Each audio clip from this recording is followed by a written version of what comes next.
Ladies and gentlemen, welcome to the LCS auction. Today we are going to be auctioning off some of the greatest plays to happen so far this year in the LCS. Let's get started.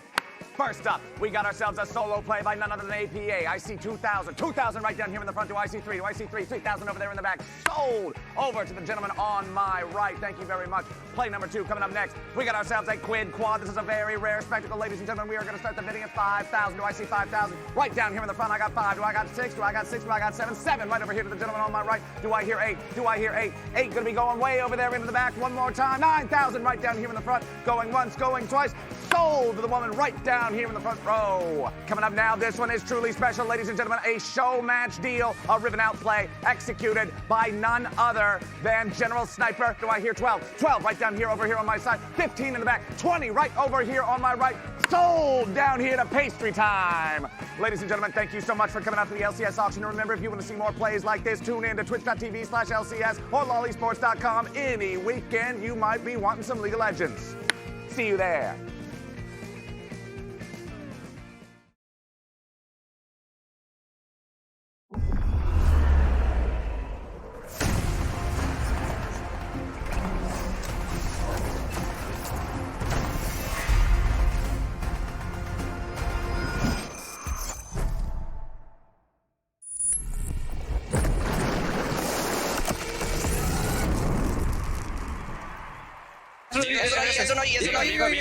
No flash. Azeal.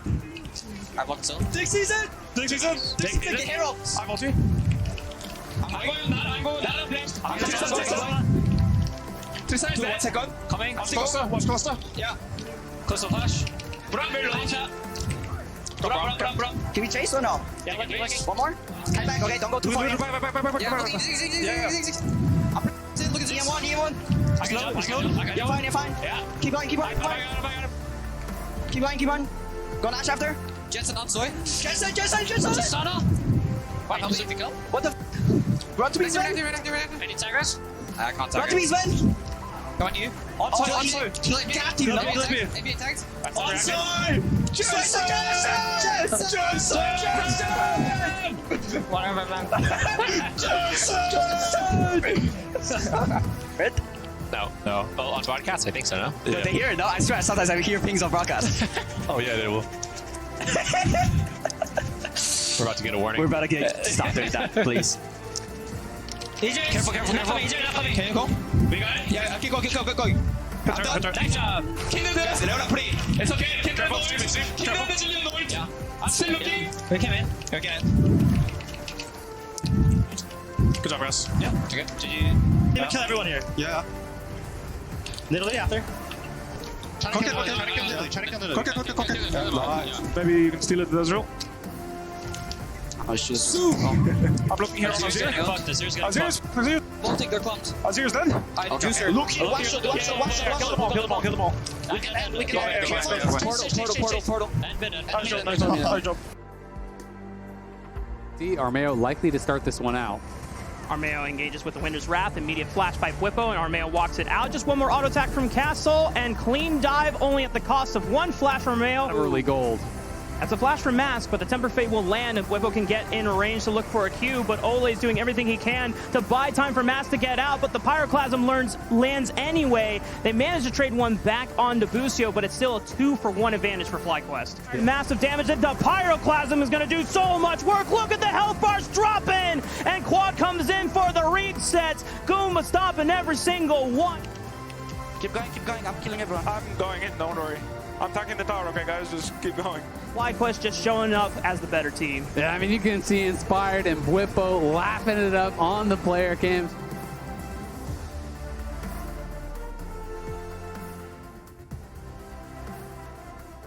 Welcome back to the LCS waiting room. Good times for FlyQuest and, for the most part, Team Liquid yesterday, aside from Game 2.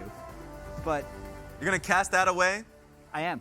Okay, well, Yeah. fine. Fair enough. And they're going to as well. Understandable. Because they're undefeated based on the best of 3 scores. Oh, I don't like that. Anytime people talk They're about a still team being undefeated, just Remember look when at the T1 game went score. undefeated? Yeah, That T1 pissed was me very off. undefeated. Yeah. Every time it was like international event, T1's undefeated except for these games. Just ignore the individual games in which they've lost. Welcome. Thank you. How you doing? I'm doing good. It's my annual visit. I've been here already this year. It's a biannual visit at least. Visit to the waiting room. It's like the estranged Might even uncle be in the family. triannual. I'm not sure. Ras was asking me when the last time I was on. I was like, I don't know. It had to be spring because didn't we have I mean, the it might argument? have even been before the break. Like, See? it might have been during summer. Triannual. There you go. Liam, stats guy. Yeah, Check it. Yeah, Liam's probably tracking We need this it. stat. We need this stat. Chat, tell us how many times Azeal's been on this split. Yeah, It's like the uncle in the knows. family I that wanna see comes if by someone's once in a right. while, doesn't announce his Someone visit. knows. It's just, hey guys, I'm just ready here for for the me? food. Yeah. Eats dinner, leaves, doesn't talk with anyone. Heard you guys got free coffee. I feel like someone in chat knows Azeal better than Azeal, and they'll be able to tell us. Yeah, probably. Yeah, Probably. Yep. So, also yesterday was our first couple games on patch 14.14, so we wanted to follow up. Who wants to talk about Warmogs? I want to talk Raz- about Warmogs. So we chatted a little bit before the show, because at first when we saw the patch notes in the meeting room, we were like, finally, Warmogs is not going to be first built by junglers, supports, top laners. I just didn't want to see it anymore. Now it's second item. Yeah. And that's the thing, because when you talked about it being like, well, they can just go double health shard, and they can still build Warmog's first item anyways. I was like, thankfully, based off day one, they decided to not do that. Yeah, because it's so slow if you end up going that way. And Exactly. Like the early game, the majority of the game is decided by the time your Warmogs will be completed anyway, so there actually is accomplishing its goal. Yeah, so you're actually seeing a lot more diversity there for supports. They're either going Locket, or I'm trying to remember the name of the other item, but in general, Zeeks. yes. We're seeing Yeah. a lot of Or Zeeks. exactly. So we're seeing more Zeeks, we're seeing more Locket. There's a lot more itemization. They're not going for a 26-minute Warmogs at a lot of the times. They're not going to be even seeing if they're on the losing side of it. Yeah. So big thumbs up for me. Yeah, I was gonna touch back based on Tristana. It got like banned, it got first picked. Yeah. Even Yep. though the win rate magnitude of the nerfs was massive, it was about 5%. And I'd also say, whether it was user error or Tristana error, it did fall behind a bit more early in laning phase. It was generally down in CS, but then it still recovered in the game because it's so strong on side lane, so threatening, always able to get gold, and then good late game. So I'm actually still undecided if it's, I think it will actually decrease over time, but for the time being, it's still playable. I felt like these were really big nerfs, and are. I thought it was going to be, played a lot less in pro. My feeling now, after seeing the win rate data and seeing the games yesterday, I think it should be being played less. I think it's just one of those things that we see where sometimes pros are slow to adjust to patch changes because it's become a default comfort pick, and it's not just about the Tristana, it's about the fact that it enables a lot of the AP junglers that junglers are also comfortable on. So I do think over the next couple of weeks, without any more changes, we would start seeing Tristana less. Because I'm pretty convinced that it is actually a very significant nerf. Yeah, Corki was taken off the table a bunch too, so those nerfs didn't really affect his presence overall, even though I don't remember seeing him yesterday, unless I'm crazy. He was banned a lot. Yeah, he was getting But banned. then I also think the thing with Trist is that you did see in the game where she was most successful, I think, was paired with the Ivern on purpose. So at the very least, Dig did have an idea of like what they wanted to do with that pick, even with the nerfs. My big thing is, speaking of AP jungle, Brand Yeah. is still a problem. It's still a massive problem. This is This is from Fly IMT. We'd already talked about how Fly were already looking really good with this AD mid AP jungle combo with Inspired and Quad, but Inspired almost did the most damage in this entire game, did the most damage on his team. We saw that team fight earlier where Brand is just absolutely pooping damage on everyone. Yeah. He's a problem. Yeah, but before we move on, we actually had one more takeaway from yesterday's games. Let's roll a clip. Just a couple of sheep, I guess. I mean, this is Dignitas themselves. They're goats, aren't they? It's a goat. It's a pond. Oh, I'm an idiot. Because, I mean, I'm all about the self-deprecating jokes here, and I thought they were just calling a bunch of animals. No, they're goats. But they're goats. Big goats. I understand. I understand now. Oh, my God. There's two ways you can I'm not sure how that happen happened, to anyone. but it actually couldn't. Yeah. It's time to redeem yourself in today's LCS production secret exam. This is for Jatt only. Wow. Jatt, we're gonna see if you can name these animals. Okay. All right. Let's I'm go watching. I'm looking. animal number one. I'm looking. It's goats. No, it's sheep. Okay, okay. 1 for 1, 1 for 1. Not too bad. Yeah. We'll see if you can get this second one. Might be a little bit trickier. I mean, those are chickens, and I think there's a rooster. Yeah. There's for Okay, sure a rooster. we're gonna give it to you. We're gonna give it to you. 2 for 2 might all so be far. You're doing well.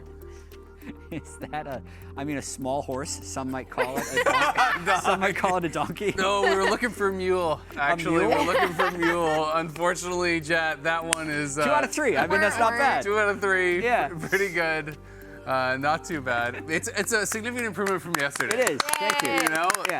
I need to do flashcards Yeah, for animals. yeah, That'd be exactly. good. Yeah. That'd be nice. It's like the scrims, Daily- but daily, for animal naming IDs. animals.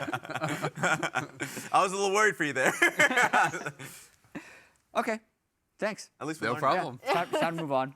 Flaming hot takes. What are the hot takes that we have for today?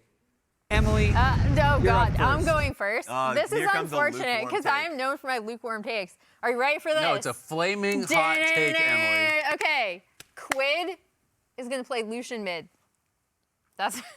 Is that a take? my That's just a God. prediction. I don't know. That's my prediction. I That guess. is perhaps That's my hot the worst prediction. hot take I know. I've ever heard. I That's know. like saying I told- tomorrow it's Okay, I gonna feel like rain. I feel Flaming like I hot take. prepared you It's guys. not even a take. It's just a prediction. It is. It's gonna happen. Raz. We'll see. So I sent like your about turn. 3 takes to the producers, but the ones that I'm pretty passionate about is Impact, perhaps the true NA GOAT. And a lot of that comes wow. That is a hot take. Okay. That's a That is hot a hot take. take. It's wrong, but it's a hot take. There it is. So what's the role that people least really care for or put a lot of credit to? A lot of the times it's top lane or support. True. And anytime you talk to players that had played alongside Impact, that be it Inspired, even in the last time they were on pros, they talked about if he had stayed on the EG team, they would have won another championship. Do you talk to Doublelift? He talked about how much he had a winning mentality. He's been playing throughout, and even on teams in which they were not championship teams. This is Team Impulse, by the way. And even that really unfortunate split that FlyQuest had, he was the major influence and the best player within that team. So a lot of the times people don't give him a lot of credit for what he does, and a lot of times they give him a lot of criticisms for what he's unwilling to play in terms of carry top lane picks, but he's still always providing and sacrificing the most for the team and in winning ways. So, I mean, what I would say is Yeah. he's clearly one of the best players Yes. in LCS history. I think he's the best top laner we've seen in LCS history. Yes. Mhm. But to be the greatest of all time from the league, I think you have to be the main win condition. You have to be the driving force behind a lot of those championships. And I just don't think that he normally is. I see Impact as an incredible force multiplier. He is almost never going to be the reason you lose the game. You know, he plays the map really well. He team fights really well. He enables his teammates really well.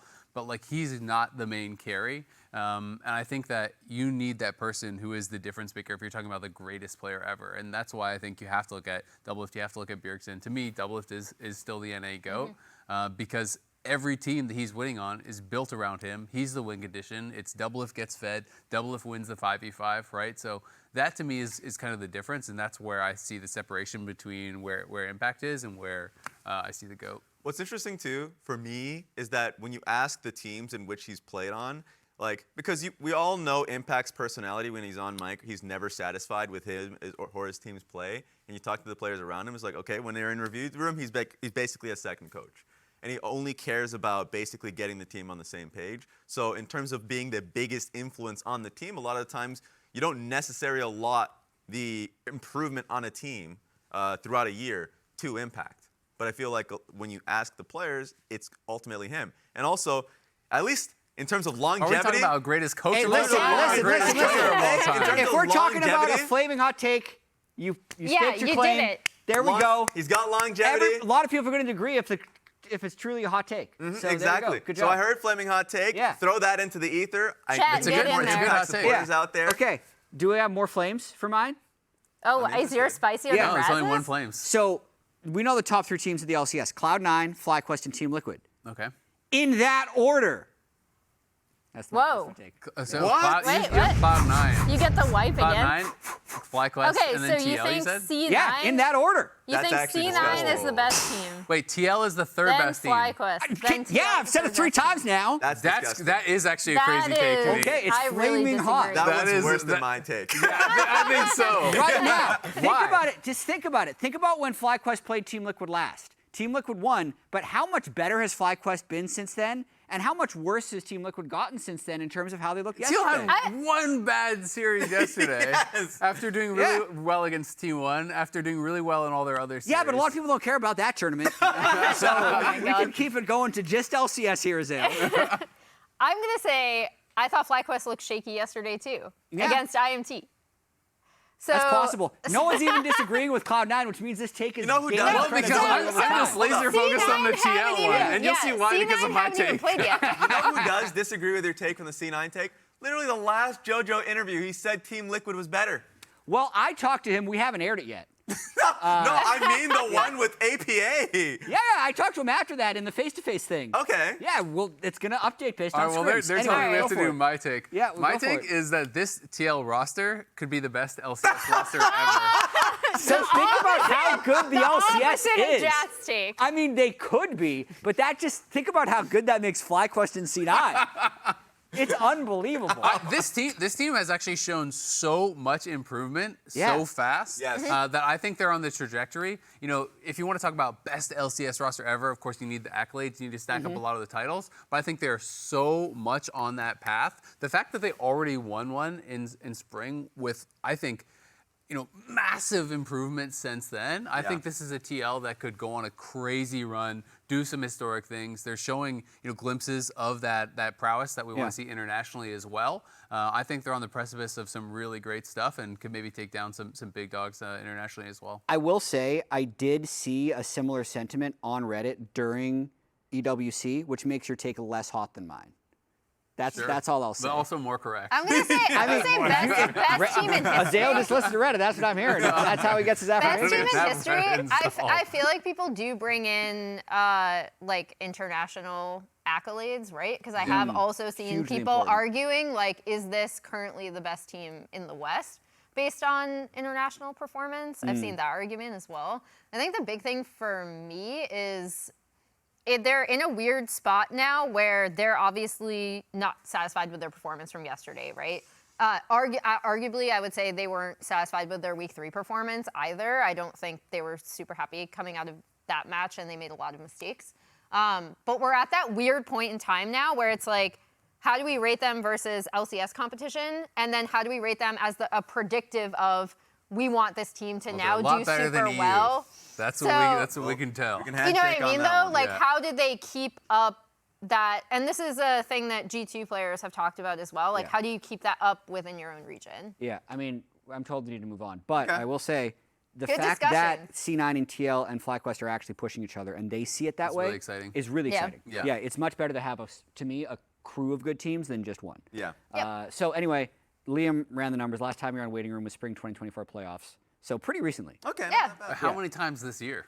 Was We'll that have the to check only the tapes. time in spring? I think so. Quickly, we're going through the LCS leaderboards Get to work, Liam. so far in LCS Summer of 2024. Katie, we just actually have them all up here. I'm going to turn around. Oh, wow. Yeah. Berserker has a 17.8 KDA. That's what it takes to be number one in the LCS, right, Jatt? It's true, and APA right behind him on the other 2 leaderboards, That's number what it takes 1. to be number 3rd, number Yeah. 3. That's 50 kills in the at the, LCS. I know, isn't that crazy? that's 50 to 38. So this was Yeah, also that's Third best entering bonkers. week 4. team, nice. So all these are entering week 4. So these don't include yesterday's game. So he was 12 kills ahead of the next closest on his team. APA was miles ahead of all the other solo laners in terms of stats. I think he's also top in solo kills as well. Mainly from Corki and Tristana side lane kills in the still first count. 3 weeks. But yeah, I'm pretty sure he's also in top Yeah, of that Impact too. would have climbed a lot based on his series as well. We'll have to update this in future weeks. But like Either that's way, crazy. Yeah. One split for him Yeah. to be performing as well as he has, I and know. like destroying his Jatt. trajectory is Well, From insane. literally, he should not be on the team. What are Yeah. you doing, Team Liquid? Get this bum out of mid lane to Yeah. you are The the best. best mid laner in the league? The best mid yeah, laner. I appreciate that. every time he pulls out a new champion, because like Cassio is something that if you watched him previously in amateur and collegiate, in NACL, he pulled that out a bunch of times as his 5th most played, and he has like a 62% win rate on it. But like, I love how every single time it's like, oh, he can only play, and it's like one champ, and then you have to add another one, and then you have to add another one. And it's like, oh wait, we forgot about the Cassio, which then looks really good. He's a one-trick O'Shea. He's got like 41 tricks. I know, That's crazy. wow. We have a lot of content to fly through, but I also see that, Azeal, you've been on waiting room 5 times this year, including today. Wow. I don't believe that. Liam wouldn't lie to you. He's never wrong. They scrolled past it very quickly. That's correct. So I knew it was more than 3. Let's talk about Rookie of the Year. Pentannual. Rookie of the Year. Just keep moving the number like APA's champions. All right. Woo! Let's talk about the rookies, guys. So going into the split, it was definitely going to feel like that it was a 2-person race between Masu and Sniper. Yeah. But Azeal? Okay, does anyone disagree with the fact that it's Masu, it's Sniper, or it's Thanatos? It can only be those 3. Does anyone disagree with that? I don't disagree. I don't think there's any chance anyone else wins. Yeah, sadly. So to me, it's right now, I still think Sniper is leading, but Sniper is having a way worse summer split. Moss is having a solid summer split, and Thanatos is coming in looking like one of the best top laners in the league. I think it makes today's matchup really, really important. If Sniper could, have a really good series, show out, take down a top team, and also more importantly, outperform Thanatos, for this Rookie of the Year conversation, I think that's going to dictate a lot of people's votes potentially. But if Thanatos smacks him down, if he's dominating and has a really good summer split, you might be thinking, hey, maybe this guy deserves it, even though he wasn't here in spring. Yeah, the only reason why I say sadly is because like Castle, of course, being the sad thing is that he's on one of the worst teams, but he has been performing well throughout the year. But of course, like to the point that you're making, Thanatos is someone that people are looking at closely because of the point that you've made. From the 4 Player of the Year winners that we've had, 2 of them have come in during this summer split. Danny is the one that people remember the most, I would say. And Jan, I remember in particular, had like a few games in spring split, but then the majority of the time that he spent during the summer. And that's where the conversation happens, because a lot of people already think that it's going to be Sniper no matter what, because he had the full years of work. But if Thanatos just like continues the performance, the ramp up that he's had, and starts smashing lanes, then that's where the conversation is going to lie. So I agree. I think it's going to be between the 2 top laners of Thanatos and Sniper at the end of the day, and it's going to be up to Sniper to actually bring back that performance that he had in spring. Fair enough. I think if I'm predicting it now, it's probably Sniper or Masu, but Thanatos, his stats are actually insane so far. Yeah. So I mean, if Cloud9 somehow ends up I first, think Masu is going to win, but Thanatos deserves consideration. Yeah, it's going to be interesting. Likewise is doing well, and Masu's been good. A reminder of the schedule for today, as we are only 7 minutes away from getting into games. Cloud9 versus 100 Thieves is up first, followed by Shopify Rebellion and Energy. See if Shopify can pick up their first game win, please. Shopify, you need to win. Begging. Just something. You're rooting against our NRG? Apparently, yeah. I don't know. Kobe was picking on Shopify yesterday. Kobe went in hard on them. Yeah, he was not a Shopify fan. It's just rude. You hear that, Kobe? Kobe's going to be like, you're mischaracterizing what I've done. Yeah, we are not. I cannot believe he said that. So, Cloud9, before the split started, I thought this was interesting because when they sub out Fudge and put in Thanatos, we're saying it's not going to fix the things that they were weak at. Yes. And it hasn't. But it's made their strength stronger. So look at this. Look at their early games. I pulled a bunch of early game stats from everywhere in the spring and then so far in summer. And pretty much their early games, even though they were already really good, have just gotten better, which is still a defined strength for the team. And it's weird because watching their games, you think like, oh yeah, they're making Reaper, making these small improvements in the mid lane game. No, man, they're just further ahead. So the game is easier. Yeah.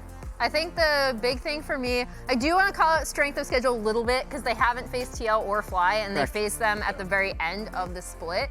But I think this is the big thing that I thought Thanatos would be able to bring to the team is just really, really strong laning, and not in the way that you feel like you necessarily have to play around him. But I was wondering if FlyQuest were, or if C9 rather, were going to try to do something kind of like what they did with Fudge early, which is just like stack waves topside, send Blaber up there, dive, set him up for success, and then let him take over. I also think going into this meta now where it's going to be like K'Sante, Gnar, Renekton, he's really good, especially on Gnar and Renekton. He's perfectly comfortable playing both sides of that matchup. Yeah, we'll see when they end up playing those top 2 teams. I think the top lane pickup so far hasn't really done what we're saying it's done. Like, a lot of the benefit, of course, has just been bot lanes played a lot better.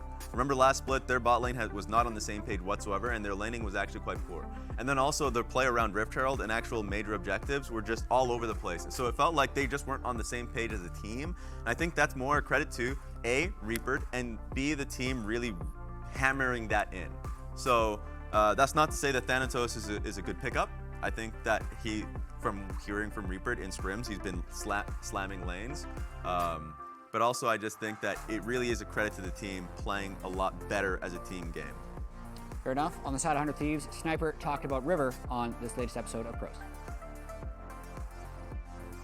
I think that's what River does really well, as like just, I guess, a jungler in general, where like whenever he sees like a angle to just fight the enemy team, he's gonna go for it, you know, like he won't hesitate whatsoever.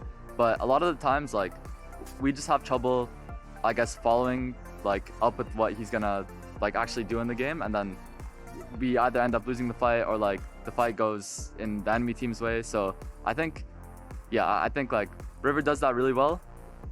Me as a top laner and just like as a team need to like. You don't see his angle. Yeah, we don't. Yeah, that's basically what I'm trying to say. So like. So you don't have the same. You think it's more of a you don't have the same vision thing versus you're not executing correctly on it thing.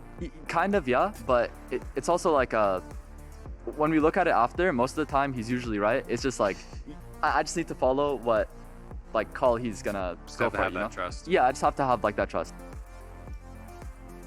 And I mean, speaking of getting on the same page, I think both these teams are for sure going to going up against each other. They've played against each other multiple times, obviously, and last split, I remember the hectic base race, Elder fight, that was the time in which 100 Thieves really shocked Cloud9 and shocked a lot of the teams in the LCS because of their performance and ramp up during the regular season.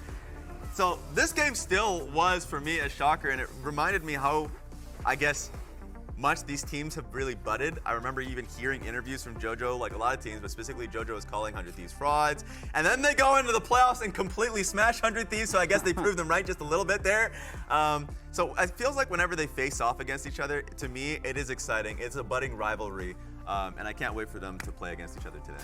I think the big thing that happened in that series as well is that obviously Fudge was starting, but they also still really attacked topside. They tried to get the TF in there, and then River was playing junglers that weren't necessarily as facilitative as we usually see him. And I think River, to Sniper's point, is such a massive part of this team. We've heard his former teammates like Licorice talking just about how much he does in early game that's just natural and how much he knows the wave state without his laners even having to call for it. So I want to see him on something where he can affect lanes in this series. Okay, is it a budding rivalry? Let's check predictions. Uh-oh. I feel like I know how this is gonna go. Boom! 2-1 Okay, for 2-1. Raz. This time, There we go. There we go. This time, yesterday Thank I you, was like, Raz. they could be a 2-1, ended Yeah. up going 2-1. No, this time I actually think it's gonna be a lot closer. Just because I'm giving a lot more credence to the team's break. I think that the team's break will actually hammer through a lot of what Sniper is saying in your pros episode, and they'll play around River a lot more. We'll see if 100 Thieves can keep it close and maybe pull off an upset. Before we jump into the game's drops, remember, drops are enabled, so be sure to log into LOL Esports for a chance at Hextech chests and keys all weekend long. And Azeal, you caught up with both coaches ahead of today's series. Absolutely. Hello everyone, Azeal here ahead of the match between 100 Thieves and C9. We got Reapered, we got Golden Glue. We just came back from a break. It was a long one. I want to talk to you first, Golden Glue, about what you guys were working on over the break. Obviously, you're 1 and 2, not maybe the start you wanted, but have you improved a lot over the break? Yeah, you know, I think the break was good for us. We kind of needed a momentum shift because we lost 2 in a row, so we were really appreciative of the time that it gave us. And I was kind of telling the team that I think whatever teams use this break time most efficiently are the ones who are going to be coming on top in playoffs. So I think we definitely improved a lot, added stuff to our champion pool, added new picks, and I'm excited to play versus C9 now with it. So Reaper, you're obviously on the other side. You guys are sitting tied for first. Everyone's saying, oh, the break is so good for the teams at the bottom. How did it feel for a team that was sitting in first place? Were you guys frustrated that maybe stopped your momentum? No, actually it was good for me, not for team, because I beat the Elden Ring, and then and I currently, so did I. currently playing lots of Swarm. Like, yeah, it is pretty good for me, yeah. Okay, so it's been good for your gaming. Coming to this match, is there anything that maybe fans should key in on? You talked about things that you guys were trying to improve on. Is there something that people should be looking out on to say like, okay, this is what 100 Thieves worked on. This is if it worked or not? I would say overall it would just be like the champion picks that we practice. I wouldn't say there's like necessarily something besides like overall like general macro things, but if we pull out like a spicy pick or something, that'll be because of maybe the break helped us do that. Do you think there's going to be any big changes in the standings coming into the second half, or do you think largely the teams are kind of already where they're going to be by the end? After I saw yesterday games, the LCS, IMT and who was it?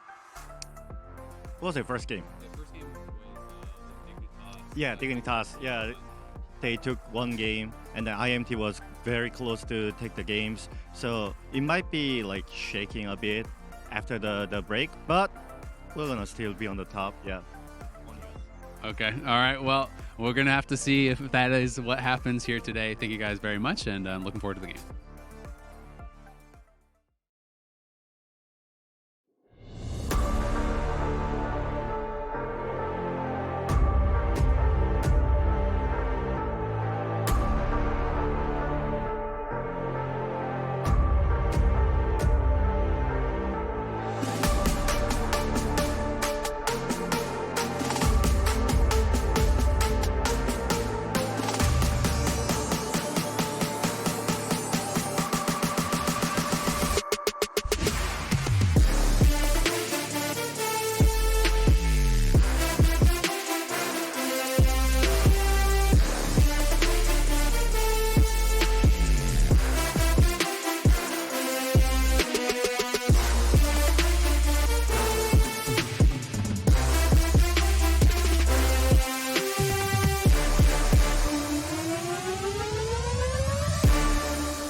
Ladies and gentlemen, welcome back for more LCS Summer 2024. It's day 2 of week 4, and you're seeing right now Cloud9 arriving to the arena before their match today against 100 Thieves. C9 currently sitting at the top of the standings, looking to keep the good times rolling like Reaper talked about. I'm Captain Flowers, joined by Azeal, and our special Game 1 guest, Inspired, has returned to the casting desk. Thanks for coming back, man. Hello, good to be back, and I'm hoping for some great game today. I actually didn't play against 100 Thieves or C9 yet, so I'm going to be studying this. Okay. Oh, okay. Yeah, I see why he's back now. I see why he's doing the research, yeah. It's going to be a fun one. I'm really interested to see, how the teams are looking after the break. I think it's fair to say Cloud9 coming in pretty heavy favorites. But like Reaper's saying, Dignitas was able to take a game off TL yesterday. Maybe 100 Thieves can kind of cook something up here, show a higher level than what they've shown so far. Because in spring, obviously, in the regular season, 100 Thieves was quite good. Yeah. Weren't able to kind of quite reach that level in playoffs. But coming into summer, they haven't really been playing to the level that I think they were hoping for. Yeah, you remember back to regular season in spring, and it was first pro all-team jungler River. It was first team all-pro mid alongside MVP Quid in mid lane, and then it just kind of fell apart once they got into playoffs. So hopefully 100 Thieves has been cooking over that break. And I think this is actually a really important game for both Sniper and Thanatos. When you think about Rookie of the Year, I think a lot of people were thinking Sniper was kind of a shoo-in after spring, but he's been having a bit of a weaker summer. Thanatos coming into the league looking really, really strong. And though Thanatos wasn't here in spring, we've had 4 Rookies of the Year so far since we switched away from the split model. Okay. 2 of those only played in summer. So it wouldn't actually be unheard of at all if Thanatos were to win Rookie of the Year if he has a really good summer. So I think for Sniper, it's important to be able to prove yourself against some of your other top competition. All right, bans are done. It's Vi, Jace, and Lucian banned out by C9. 100 Thieves getting rid of Ezreal, Ashe, and Sejuani. First lock is the Tristana, pretty swiftly for C9. Inspired, how are you feeling about this pick after some nerfs have come in for it? Honestly, I think the nerfs didn't change much. Okay. The AP junglers are still very powerful. Tristana still secures the early pry on the mid lane, while also scaling well for teamfights, so she's basically the same champion. And so I'm expecting some AP jungle to come for Blaber here. Okay. What would you like to see the most? I think with Leona locked in, Brand is a pretty solid option, but Nidalee locked in, I think it's a bit more aggressive, but makes sense with Renekton. Yeah. How strong do you think Nidalee is this patch? Because I don't know if you knew, but I think you were actually the first person to get a win on Nidalee in LCS. He was. It was 0% before yesterday. Is it champion diff, or is it user error? Why is Nidalee always losing? I think it's a little bit of both. I think I think Nidalee is a little bit harder champion than others because she doesn't really have any CC, so you kind of have to aim well with your skill shots. And also, I think the team needs to play well around her because it's the poke champion. You have to kind of play slow in the team fights and use the fact that you have very long range and you have healing ability. So if there is a long standoff against enemy team, Nidalee teams usually will come off on top.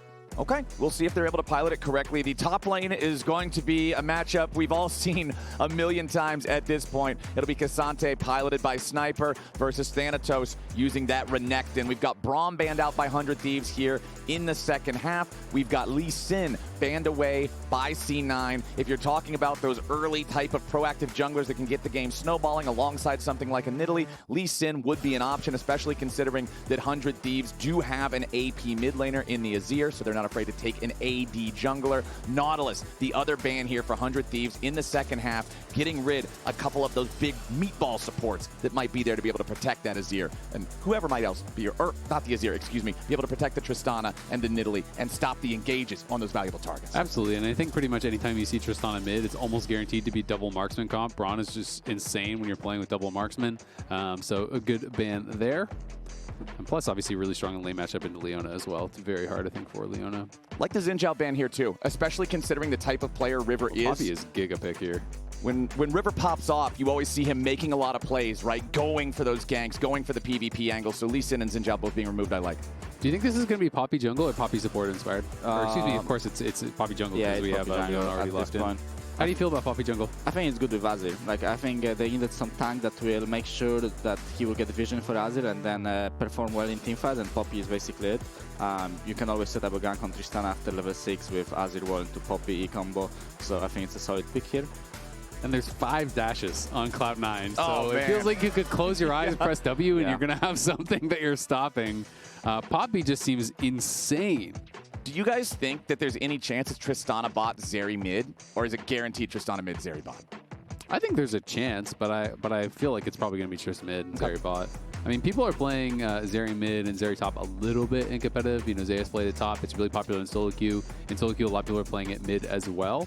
I mean, honestly, if it would be ever an angle to do that, I think it's this game. Like, Zeri probably pushes Azir in the whole laning phase, while Tristana used to be a good champion against Kai'Sa, and you already have Alistar, which is probably the best pairing with her. So if they don't go for it this game, I think it would never happen. Okay, so you're seeing this as like the best possible chance to go for that. All right, well, Cloud9, a notorious meme team. We'll see if they wait until that last second to switch the two. I also rather have Zeri on Beserker. Okay, that makes sense. That makes sense. Well, you don't trust your boy Jojo to pilot a Zeri? Yeah.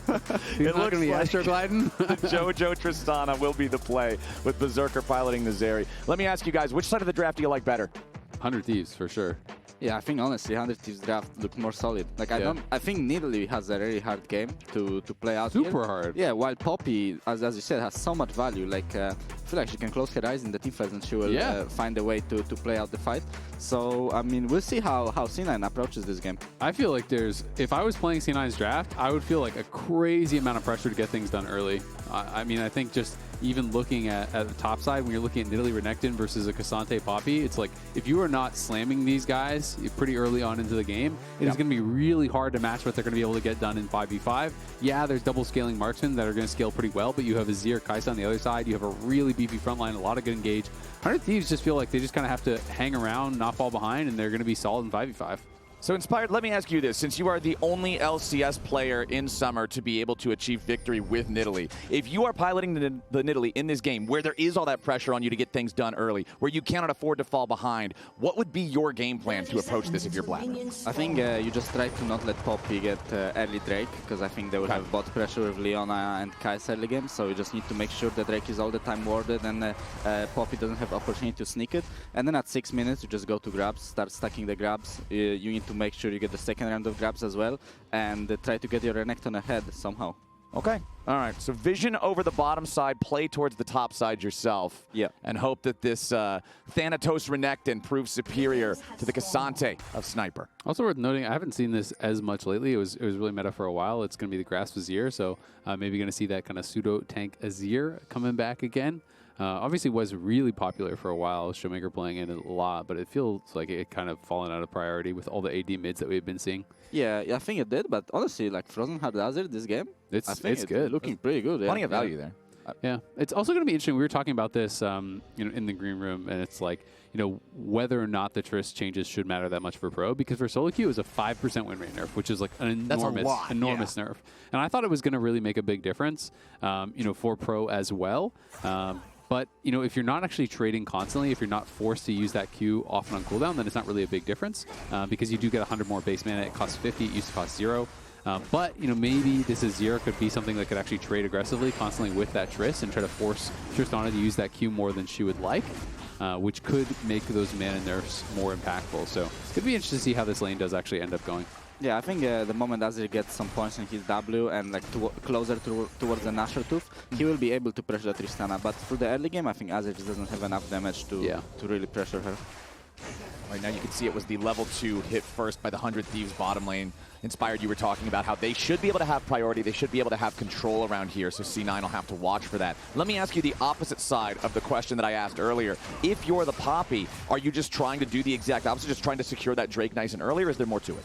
I think you are not forced to do that. I think around level 6 is where Azir and Poppy actually become a bit online. I think then they can look for 2v2s around mid, because they have very good lockdown for either Nidalee or Tristana.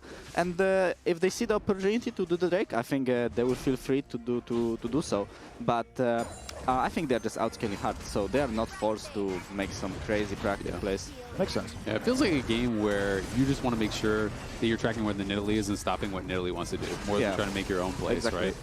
If you match every one of the ganks that the Nidalee makes, you're playing an incredible game, right? Like, I don't think you have to be super proactive. I think being reactive is great in a game like this. The advantages of scaling, man. All right, so Thanatos with control over the top side, pretty much as you would expect. Scuttle Crab's about to spawn as our junglers are on opposite sides of the map. Blaber is going to step forward here, not go any further into that enemy jungle, instead just deciding to keep the tempo maxed, going after the crab, and you'll see River descending on the other one around the same time. And you can see Jojo was actually, he was losing out on some of the trades early, but like he's just fighting the wave, and he goes Cull second, he TPs back immediately. Like, he is just looking to just fight the wave here. River, though, showing up mid. Yeah, as soon as Jojo uses that TP to return to lane, River wants to put the pressure on him. Steadfast presence for the extra little bit of move speed to get past that spear. Yeah, and they're going to try to force out this TP here from Quid with the wave not in the greatest of spots. River obviously trying to cover to make sure that Blaber couldn't interrupt that recall with any sort of spear, which is actually a pretty big deal. If your recall gets delayed there for Quid, it's pretty awkward. So good job by River, just a little bit of coverage. Battle for the chickens on the red side as River is winning the HP war against Blaber on this Nidalee. Jojo trying to step up, using the explosive shot against the enemy Azir. Jumps right back away with a rocket jump. River still looking to see if there's an angle here, but even though the Poppy has the flash, it's not like there's any wall to slam Jojo into if you go for it, so no play to make. Yeah, they're just trying to get Prio mid to go down to the bot scuttle. So River's going to be able to take that as a little bit of a scrap going, very C9 favored on that trade. Yeah, it didn't even feel like as much of a scrap as it was just a punch in the gut coming out there from VULCAN, getting the double knockup with a headbutt pull. Feels good, but at the same time, River now finally securing that bottom side scuttle crab here. The game very even in these first 5 minutes. We haven't really seen anybody pull out super far ahead. The scoreboard obviously has blue numbers all across it, but none of them even total 100, so it's not like you can really write home about it just yet. But look at that wave. The wave is actually horrible for Sniper. Sniper is down a couple CS, but there's way more for Thanatos to farm. So Sniper faked his recall. He was looking to try to fully push this out. But if Thanatos, has his buy, he's TPing back. If he can actually hold the wave, I don't think he will be able to, but if he can hold the wave off the tower, it could be pretty bad for Sniper. Finds a quick Ruthless Predator combo there too on much Sniper, just trying to force him all the way back. Yeah, you don't want to eat half your health bar to these minions. Sniper will retreat all the way back underneath the tier 1 turret. Yeah, he's going to hold it, though, because his next wave came, so this full wave is going to be denied. The next wave after that is so far, so we have to really thin out this wave, I think, to be able to hold it, but it does get pretty awkward for Sniper, because Sniper is now in this kind of little disadvantageous position where he has to reset that wave, and you're playing against Nidalee Renekton. Nidalee's going to be back out on the map, so that's always one of those scary points in the game.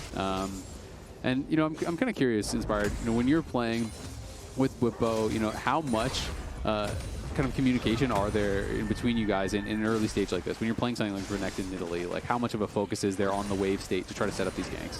I think around the 6 minute mark, you shouldn't really look for that many gank opportunities. I think, oh, there's a little poke in the mid lane. Yeah, lots of players coming in here from both sides. Supports and junglers ready to show up mid as Blaber misses the spear on River, so he's going to continue walking away. The first grub was already secured by the Nidalee, but now it seems that 100 Thieves are the ones controlling the top side River. C9 still ready to contest. River tackling forward, going after Blaber, but now he's got to try to get right back away as Thanatos is making his way into the fight, and Eyla's now the target here for C9. Flashing back out with the Ignite on him. Jojo also very, very low here. No teleport available on that Trist. He's got 30% HP and almost no mana to work with. 100 Thieves control the top side River. Wow, honestly, I'm surprised that 100 Thieves comes up on top here. Because as you said, Renekton was in a great position in the lane. I thought he would be the difference maker in this skirmish, but 100 Thieves manages to poke them while going out, going away from the Renekton that was roaming first and just get control over the river and get 2 grabs. That's pretty great for them. Yeah, exactly. You were talking earlier about the Nidalee wanting to accelerate the grubs. Not just the first set, but the second set too. Only getting 1 out of that first set means that you've got to get the entire second set just to be able to spawn the Void Mites. And it's so easy. We see it happen so often. If the enemy jungler's around and you just don't have enough manpower to hard force him away, drive by, smite 1, cool, see ya. I always like it when teams play it this way though, because Blaber obviously was first to the grubs, so he's starting it up. But Eyla and Quid, instead of just running right over the grubs, they just jump on a Jojo, force Jojo really low on HP, and then make it very difficult for C9 to actually continue that play because your mid laner's low, he didn't have TP. If Jojo has to base, it's not like C9 can take a team fight there. So by jumping on the mid laner, forcing him low, that's kind of really what helped to secure them those extra grubs. Thanatos, again, just trying to save as much time with this wave as he can. Popping the Dominus, flashing forward with Ruthless Predator. But now the all-out from Sniper. He's ready to take this challenge. Thanatos trying to get away. Sniper just showed him who the rookie top laner is. Man, Sniper gets a solo kill there. Thanatos was really trying to hold the wave. We're going to see this all in bot. Yeah, Eyla now could be in some trouble. Leona has the flash. Zenith Blade to try to get back out. Eyla, 400 HP, 300, 200, 100. We are counting down, and Eyla needs to get all the way away. Back underneath the tier 1 turret now, but Blaber is coming in to try to help finish the job. Meech flashing out, but the follow-up flash for the Pulverize as VULCAN wants to lock down the Kai'Sa, the killer instinct to get back away. Meech and Eyla both going to survive, but they are both bleeding here in the bot lane. Oh, hold on, Quid. Also in trouble. Jojo nearly kills him off there. Would have needed 2 more auto attacks. Won't find him. That was a really good buster shot, though, because Quid was sliding in. He probably would have looked for the ult to try to scoop Jojo back and maybe could have actually taken that all in. So good buffer on the buster shot. Pretty surprised Cloud9 doesn't get a single kill down on that bottom side. Did get them all low, but this is just really nice. Thanatos has no spells, and he kind of got aggressive here. He used his Q, then used his Slice and Dice. He pops the R to try to hold the wave. Like, he's really been trying to focus on this, but you're flashing him with basically, not all your spells up. So Sniper just goes forward, goes all out, flashing in, able to actually finish him off. Renekton casted. Oh! Showing him the guns. Oh, let's go.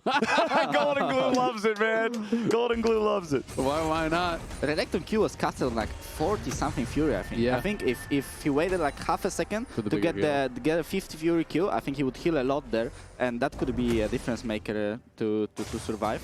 But yeah, I think it was a great turnaround by Sniper. I'm just really surprised that Thanatos went that aggressive there. I guess he felt like he was in an unlosable position where he could actually fight into the wave, hold the wave, and he really has been focused his whole laning phase on freezing that wave on him and keeping Sniper in this awkward spot. But it's like, when he flashed forward with only his W up, his Q came up a little bit later, but he didn't have his Slice and Dice, like he didn't have his E. I was pretty surprised to see him go that aggressive for it, and that's what happens sometimes when you underestimate the K'Sante. And now, when you look at that scoreboard at the bottom, all of the advantages he was trying to build up by freezing those waves, by making it so that the K'Sante had to miss out on some of it. Hey, it doesn't matter now. K'Sante's ahead, and the problems are only going to grow for Thanatos here in the top lane, unless that Nidalee can come and get involved. We have less than 45 seconds until the second set of the grub spawns, though. That's where I expect all of the attention to be. You can see River is already up there, securing that topside scuttle. Jojo versus Quid back in the mid lane. Quid, again, on the losing end of a trade. Yeah, it is looking a little bit tough there. I'm kind of curious, what would you say is the time by which you kind of need to create an advantage when you are playing something like Nidalee, Renekton, Inspired? Because people talk a lot about, oh, it's early game, it's early game, it's early game. How long would you actually give yourself to try to create a lead?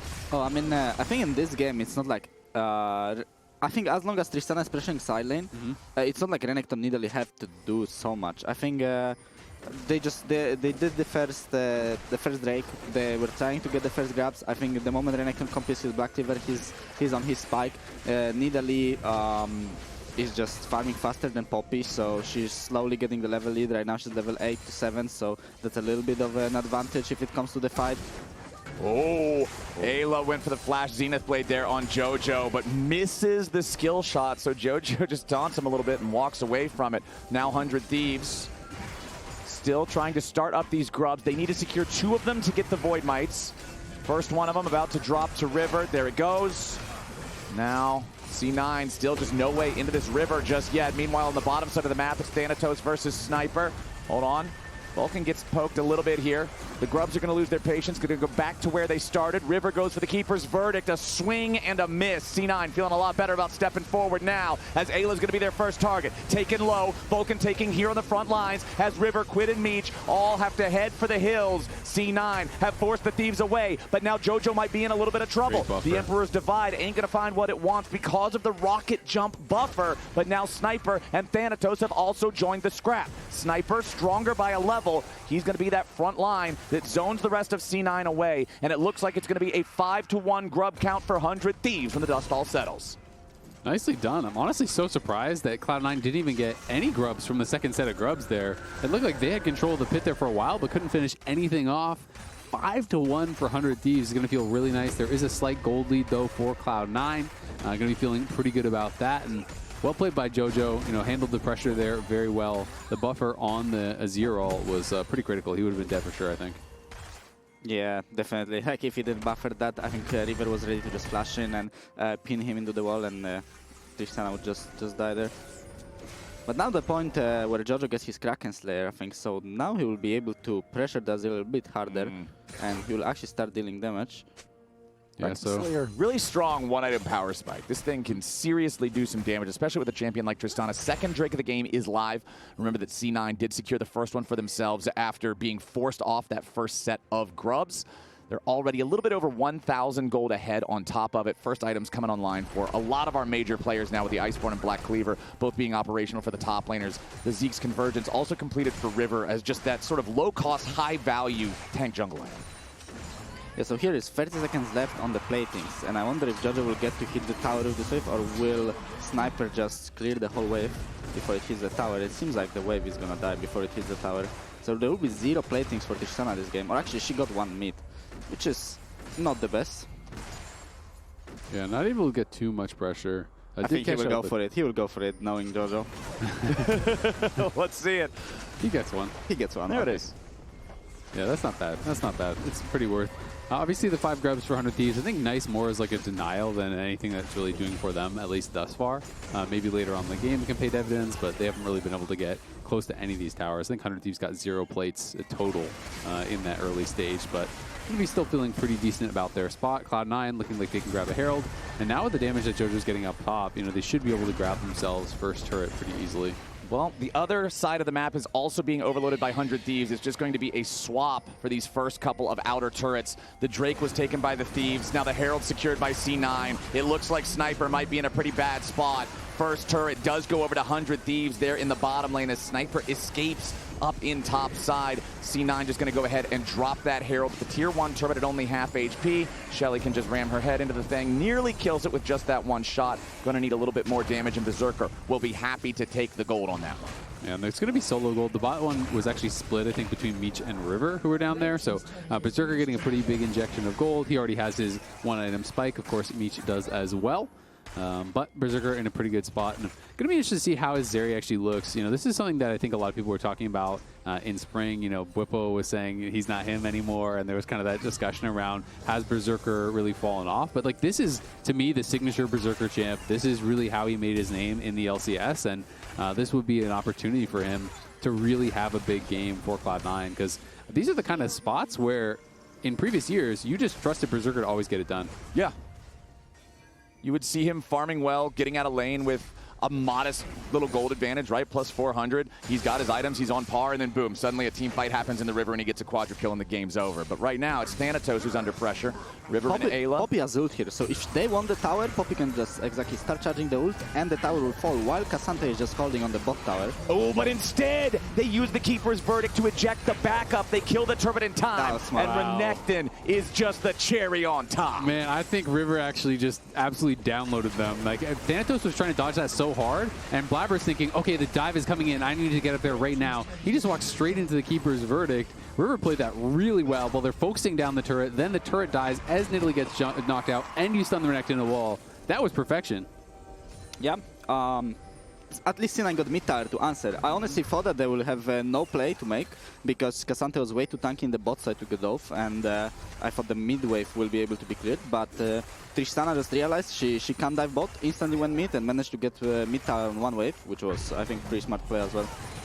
Our gold lead hasn't really gone one way or the other here in the past few minutes. It was about this, 3 or 2.5 minutes ago when the plates fell, staying around the same spot. Thanatos on the Renekton, kind of the one struggling the most here on C9, considering he has been the recipient of both of those deaths thanks to the plays from 100 Thieves, from Sniper in that first solo kill, and then what we just saw with River's Poppy mind games. But our next Drake is spawning in just about 90. Do you guys think we're going to get a fight for this, or is it just going to be a give it and go? I think C9 is forced to fight, honestly. I think this Renekton is not going to get any better in the game. Yeah. There's so much armor already on 100 Thieves' side. 2 full complete armor items for Sniper. You can see Frozen Heart's going to be coming up next for Quid. Tabby's already done for River, so it's already kind of tough.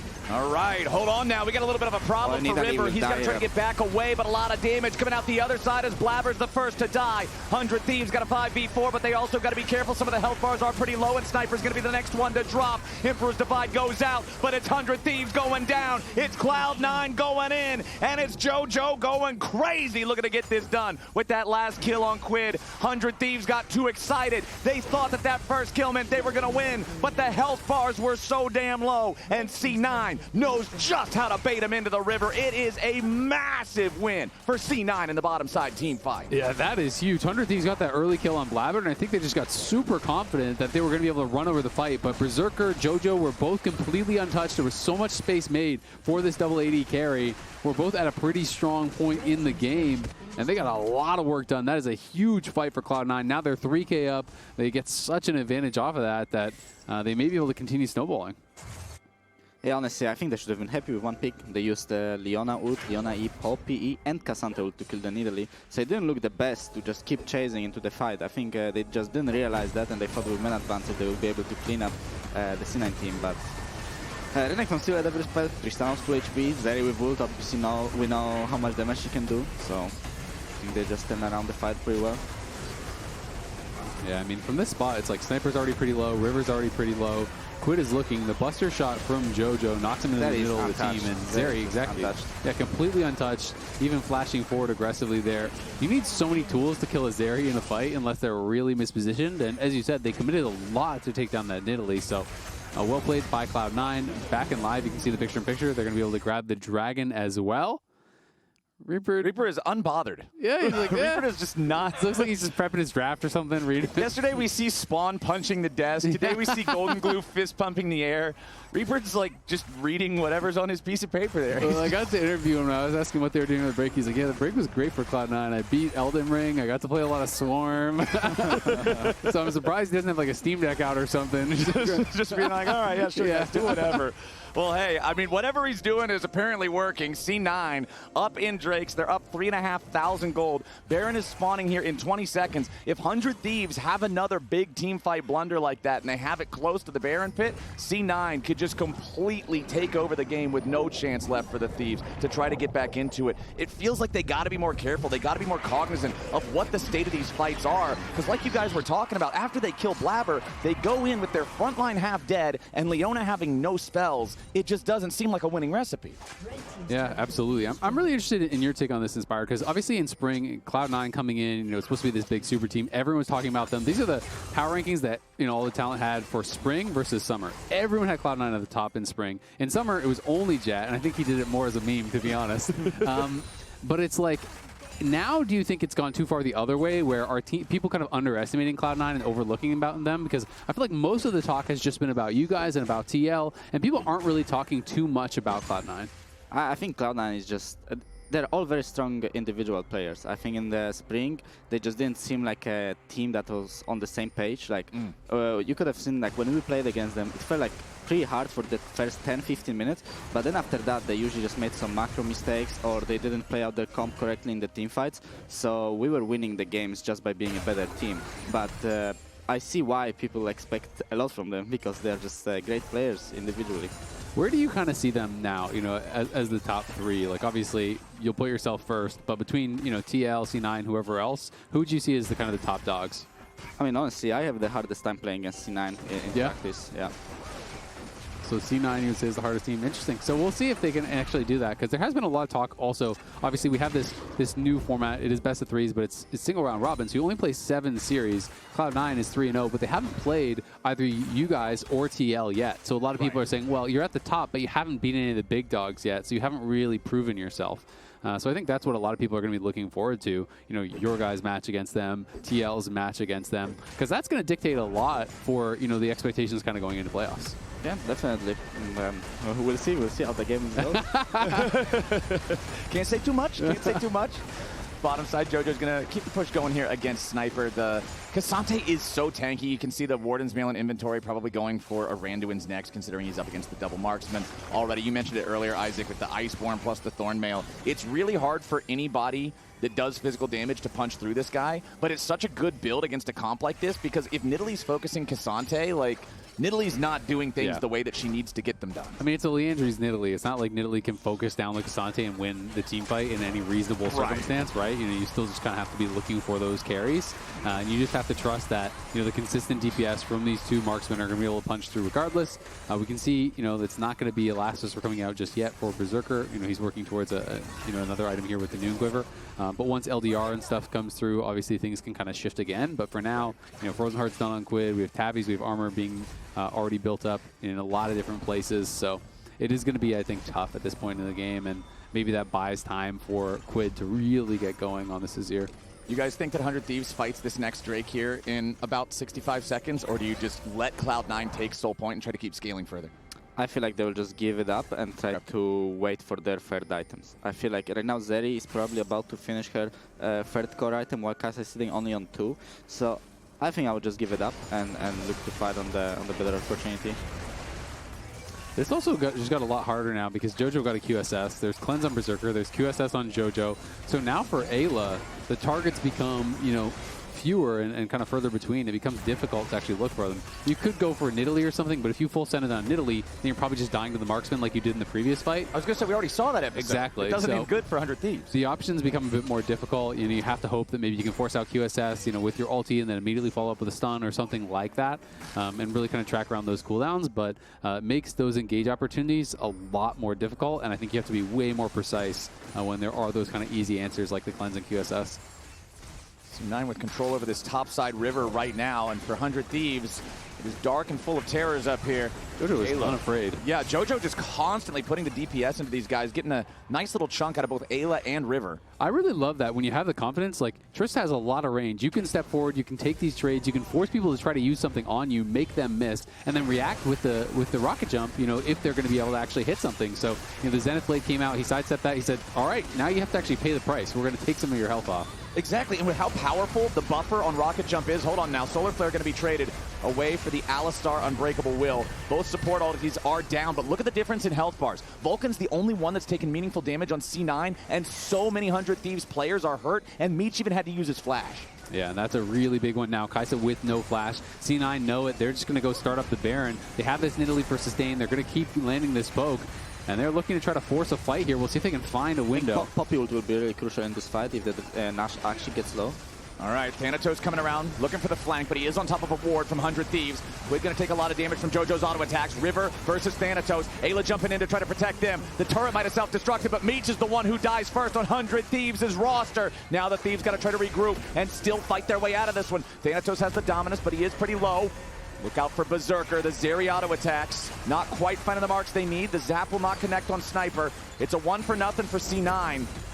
I'm really not a fan of how 100 Thieves played it out. I think River found a great engage on Thanatos. I just don't know why Kai'Sa didn't follow up on that. I think if Kai'Sa just ults instantly there, and Renekton might actually die in CC, but instead she was trying to make some solo play from the left side, which definitely was not the correct choice. And this is something that we actually heard. You know, Sniper was talking about this on pros, how, you know, River often sees an angle and that they don't always all follow the call, and then often in review, River's the one that was correct, and they should have actually followed that call. They should have looked for that play. But, you know, in that play, it wasn't just Meech. Meech and Quid were both basically at the bottom side of the river where everyone else on the team was collapsing on this Renekton, but you have your 3 tanks going for the Renekton, CCing him, but you have no damage there. So definitely a bit of an oopsie. Unfortunate for 100 Thieves, whose control and chance in this game continues slipping away further and further. VULCAN with the engage on Eyla. Beserker there for a little bit of follow-up, and here comes JoJo. They force the flash of the 100 Thieves support. Is it even going to be enough? JoJo gets the kill. He tries to get back away, but now he's going to be caught and punished. They block him with a steadfast presence. Now Sniper's got to be careful that he doesn't get picked off too. He gets back away with the all-out. It's a trade of JoJo for Eyla, and 100 Thieves is liking that transaction. Now VULCAN's ready to re-engage here with a headbutt pulled. Sniper barely getting away, surviving for only a second longer, but Beserker goes on a rampage and cuts him down. A double kill over the river now, 2, as Blaber chases down after Quid. It's a double for Beserker. It's another for Blaber. C9 just got everybody not named Meech. VULCAN has been finding some really good engages, it feels like, for Cloud9, and the team is following up on it, and now they're going to get the Baron, and this feels like the game is getting out of reach here for 100 Thieves. 3 Dragons, they're going to be up 7-8K after this play, and that is just going to be an enormous advantage. You can see LDR is already finished for Beserker as well. Cloud9 getting so far ahead. I feel like in a fight where JoJo goes in so crazy aggressive and ends up trading himself away for a Leona, if you're 100 Thieves, you have to think this is your best shot, but C9 still outplayed him. Yeah, exactly. I think 100 Thieves thought that that's the best shot they will ever get, but I really like how patient Beserker was in this fight. Like, right now, we're gonna see him just click back and wait for 100 Thieves to use their cooldowns, and then he will commit with his E over the wall and just clean up the whole fight. So I just liked it. Like right now, he's keeping his E all the time. He's not he's not going too fast in. He's just hitting over the wall, and then once Alistar goes in, he just ease over and just cleans up the whole fight. So. Yeah, this is really well done by Cloud9, and that's kind of like felt like the difference in this game. You know, you talk about how sometimes teams have these individual good players, but they're not coordinating on that same page. We saw the inverse of that from 100 Thieves, where, you know, they find this engage with River going over the wall onto that Renekton, and the team doesn't follow up. That's the opposite of it from Cloud9, where it looked like everyone really on that same page, and now looking to dive Sniper. The thing they're reading from here looks like it might just be, nope, it's a story of how General Sniper got away. Never mind, we got Sniper getting himself back to the fountain in time, but unfortunately for 100 Thieves, the doors are getting kicked in both mid lane and bottom as the tier 3 turret disintegrates in mid first. They just continue their onslaught. That 10k lead, those 3 Drakes, mid lane inhibitor falls rapidly, and C9 just evacuates as a 5-man squad. Nobody going to get caught out here on the escape. Another QSS purchased up as well. Berserker's cleanse was on cooldown, so we went back to base, just bought a QSS on him as well. So it just gets even harder at this point. Now JoJo has his LDR, so you have all the armor pen you need. You have this monstrous gold lead, and you're also on soul points. So Cloud9 just got to continue to play stable league, and it's going to be very hard for 100 Thieves to do anything. VULCAN again just jumping in there with a headbutt pull to create space. Make sure that 100 Thieves is worried about anything other than that turret for just a second. Gives JoJo enough free firing time to take the thing down. 11,000 gold lead now for C9. They've taken down every structure on the map that's not in the 100 Thieves base, and they've even taken down that first tier 3 turret as Beserker sidesteps from Eyla, makes him look silly, and now River's about to pay the price too. Sniper's trying to get out. JoJo's trying to get in. He goes right on back into it. A double kill over to JoJo here in the Tristana. Blaber goes on a rampage. No Penta today. Mr. Inspired as Meech just trying to get out of there with a bomb on his head, and you'll see Quid not be able to do the same thing. He's going down, down, down, and C9's going in. Those Nexus turrets, they are not long for this world. They're looking to get that last kill, looking to get that clean ace, looking to get Meech here on the steps of the base. Ladies and gentlemen, 30 minutes into the game, 16-4, C9 smacks 100 Thieves in game 1. A really strong first performance here from Cloud9, and I think people are going to be pretty happy as Cloud9 fans to see them get a win with the Nidalee. Everyone, I feel like, gets nervous when they see Nidalee locked in. They're like, oh no, we did it. But Cloud9 looking really strong in this one. Just way more coordinated around the team fights, way more coordinated around the objectives. It felt like they were all on the same page. All right, a reminder to all y'all out there, Fantasy LCS is happening over on Sleeper, so make sure to lock in your picks and bans for next week's games if you want to top your league. As we head to break, let's take a look at our LCS Connected Comms replay, presented by AT&T and voted on by you, Jatt. You guys. Hey, look LTP, Kai'sa behind. Can we flash? Blaber's maybe dead. I flash. Look slow. If they come to the choke, 5 seconds my combo, okay? We can win. Look Azir. No E Azir. Fighting. Look Azir. I'm going. Look at me. Azir, no flash. Guys, look. Still down. No flash. We can push it. I can tank, by the way. I can tank. Okay. Sure. Let's go. Just go. Go. I can tank. Nice. Yo, someone go ban. Can someone go mid? Good job. I can TP. Bro, you guys are so cringe. Why do you have to work that? Yo, this is freaking cheater. I gotta beat the record. You're gonna break record slap? Yeah, I have to, bro. I have to. 3, 2, I already know how I'm gonna go 1, first. fight. Yeah, leave me alone, bro. You guys are trash. All right, thanks for joining us for another 1v4. So the way this works, Sniper, what level does a champion of your choosing have to be before it can win a fight against 4 level 1 champions? Level 6. Let's start the game. You're about to get ass whoop snipes. Chill, bro. Chill. One other thing you should know is you get as much gold as you can farm from mid lane. Okay, that's good to know then. Okay. Riven. Yo, chill. Yo, why are you looking, bro? Like, I literally said you can't look. Okay, what if we just perma exalt him? Bro, no. Okay, wait. Can you do that? Is that allowed? Yeah, they have full summoner spells. You guys are cringe, bro. Okay, I'll just do this. Whatever. I have the best chance with this. What do you think, Keepy, bro? What do you mean? Wait, no, I took Ignite. I got Ignite. Thank you. You get to buy your first item you can't buy after that. So spend all the gold right now. Okay. And then essentially, you guys just hang out in Bar River. The actual fight will be in the Dragon Pit River. We fight now? Got you. Okay. No. The It's a sniper's little gonna have to annoying because he farm has up. to level to 6. You guys have until then to keep chatting your strategy. And you said I can only go mid, right? Or Yes. okay. Just so you guys know, we've done this twice before. He had perfect CS. Insanity missed a lot. Yo, get the frick out, bro. Bro, Meech, what are you doing here, bro? Why do you even have D-Blade? Get the frick out. Bro, you guys are so cringe. Why do you have stuff like that? Yo, this is freaking cheater. Okay, level 6, you still think you can win? With 4 exhausts? Yeah, and look at your champions, by the way. No, okay, I can win. I think I can win. Good luck. Now that he's picked Riven, what are some other picks you guys think would have been good for him to pick? Be like Mordekaiser? Oh, maybe, yeah. Bro, Mordekaiser's trash up on. Mordekaiser would destroy someone and then get the stats. Yeah. The Shopify tried to herd the crab, I think, into the dragon pit. Oh, me too! How did I miss 2 minions, bro? Don't move. They're hurting the crab. They herded the crab in. Wait, is he allowed to get plates? That's up to you guys. Do you want to let him get Yeah. plates? Yeah, he needs advantage. You guys are nicer than Golden Guardian, so as to Huhi.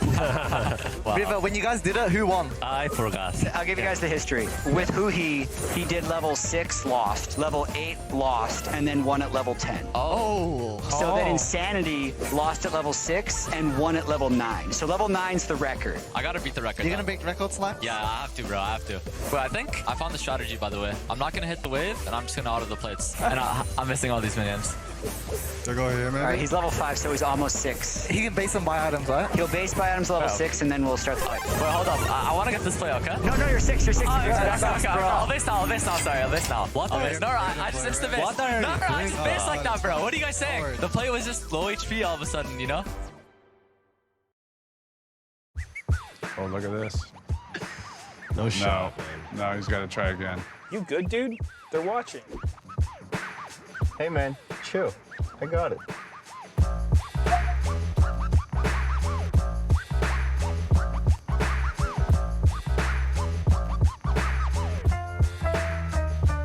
Yep. Wow. Pulled it off at the end. Wow. Not bad. Not bad, not bad. Red Bull gives you wings.